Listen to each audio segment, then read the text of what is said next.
series. Now, listen, let's first explain, if you didn't know, and I'm sure you all do, let's first explain why we have so much time off. They have time off for two reasons. What they need, the NBA, to really have a good transition to the conference finals from the second round. They need the second rounds to go 7 games. See, the problem that they have is they schedule games for ABC, in the middle of the weekend where they got to have a game for ABC. So if they have the first round, a second round, and quickly, which is what happened with Philly and Boston, and is what happened obviously with Golden State and New Orleans, and what happened with Cleveland in a sweep, and Houston won in 5 games. If they have those second rounds go quick, they have to resume or start the conference final on that weekend, the 2 weekends before Memorial Day, because they got an ABC TV slot on Sunday at 3:30. So last Sunday, ESPN has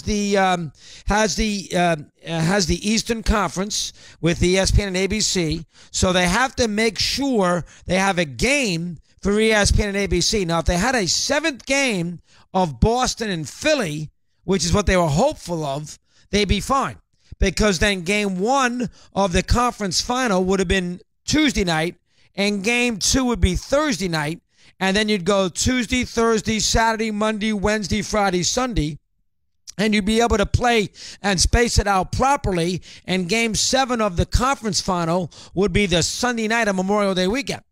But the fact is, Philadelphia didn't help them because of the fact they got mauled, and as a result, they had to move up that, and North Toronto didn't help them, and they had to move up Cleveland and Boston to give ABC a game.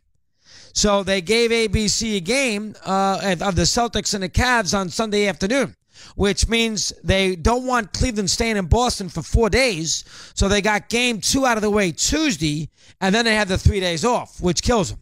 Same thing goes in the West. Because Golden State, which you would never expect anyway, did not go 7 games against New Orleans, and because Houston and Utah didn't go long, 7 games, which was slated for Monday night. 7th game TNT was going to be this past Monday night. If they got a 7th game in round 2, then game 1 of the Western final would have been Wednesday. So then they would have been in great shape. They would have played Wednesday, Friday, Sunday. But because they went short, and I mean it has to go 7 games, not 6, 7. As a result, you have the big gap in the middle of the whole scenario. So in their perfect world, they need 2 of the 4 series in the second round, 2 of the 4 to go 7 games. If they do have 2 of the 4 series to go 7 games, then they can start their conference final midweek this week, and they don't have the big gap. They play every other day for 2 weeks, and that covers Memorial Day weekend, which is what they want to do too. But because that did not occur, they did not get that. And as a result, they put themselves in a situation where they're sitting here now for 4 days. The NBA, they got a break that Houston won last night, because if Houston lost last night, the NBA would have been sitting there with 2 series. I know Cleveland's fun because of LeBron, and so you would have watched Saturday because of his phenom. He's such a phenom. But they would have had 2 series at 2-0. They wouldn't have had an incredible amount of juice, and 2 series at 2-0 with 4 days off in between. So they don't have to worry about that now. Yes, no basketball tonight, which would, if they had Boston, Philly goes 7, this would be game 2 of the East tonight. They have no basketball tomorrow night, where if Golden State, New Orleans, or the Houston-Utah series would have gone 7, you would have had game 2 tomorrow night. So they got to live with 2 nights of no basketball. But their argument is, once we get by tonight and tomorrow night, we will have a game Saturday, a game Sunday, game 4 of the East on Monday, game 4 of the West on Tuesday. Hopefully Cleveland wins a game at home, which would mean game 5 on Wednesday. And now we know there's a game 5 in Houston, so we can go game 5 on Thursday. So they have games all of next week in prime time. So that's where they got in trouble, is the idea that they did not have the second round go longer than it did. And that's where they get in trouble every year.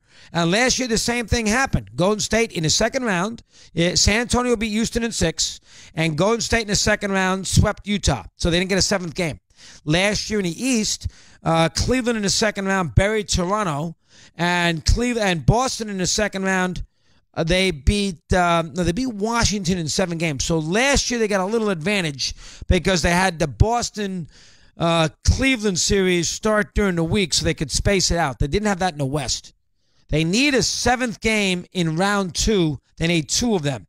If they have 2 of them, they don't have these gaps.